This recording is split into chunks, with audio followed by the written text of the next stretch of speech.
what is the peace process? You know, there's actually no peace process. You know, there's a ceasefire, but still Kurdish civilians get killed, and in the political prisoners, there was some weeks ago the government presented a democratization package, and what was desperately needed is a change of the terrorism law, because the terrorism law in Turkey is very broad, and even if you, for a long time in Turkey, you couldn't say the esteemed Öcalan, because then you would be praising a terrorist and you would be going to jail. That's changed now, but still, that's why the Kurdish journalists are in jail, because they, for example, they publish about a speech from PKK in the camps, you know, Karyalan or Cemil Bayık, and that means making propaganda for a terrorist organization.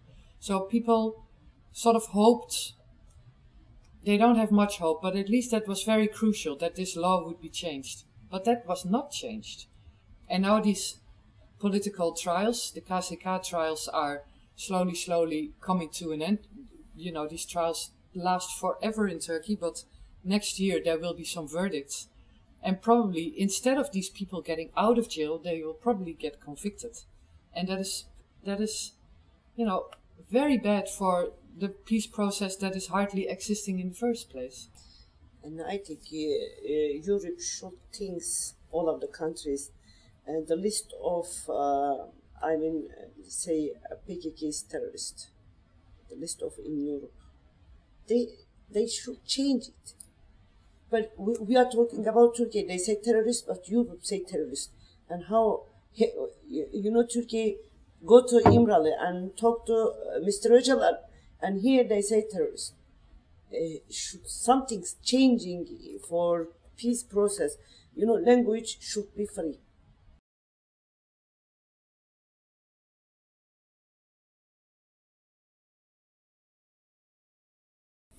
Kurdish language is actually free, but in this way, I mean, everyone can speak it in their home. Speak. I mean, but we can't take education in school. Yes, yeah. in public places. So it is free in one way. However, when it comes to the public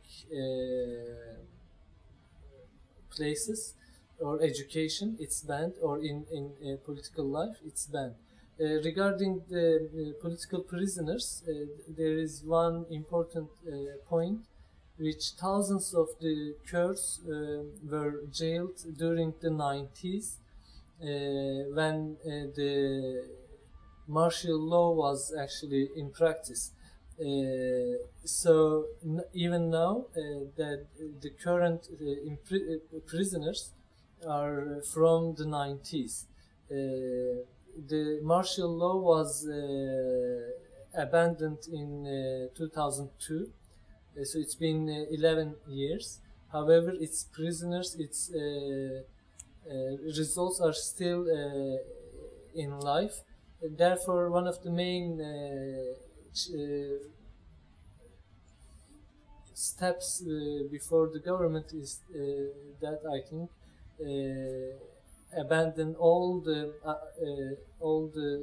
decisions of the martial law or that time in whatever court decisions have been taken during the 90s should be annulled. People think that also has to do with the freedom of speech and how people in other countries think. They think that Kurdish is free now. Oh, you can, for example, it is now allowed to speak Kurdish at a political demonstration, for example.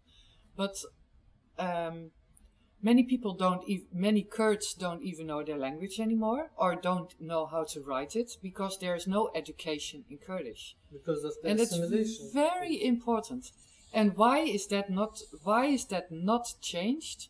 Because if you would allow education in Kurdish also on state schools, it would really touch the fundamentals of the Turkish state. And that is why they are not doing it, because all the Turkish parties, the governing AKP and the opposition CHP and MHP, they are all in essence Turkish nationalists.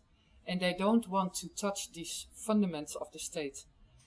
So in Europe, people think like, oh, Kurdish is free, but it's not free. It cannot be educated. And people lose their language and it's being Turkified, and it's very crucial.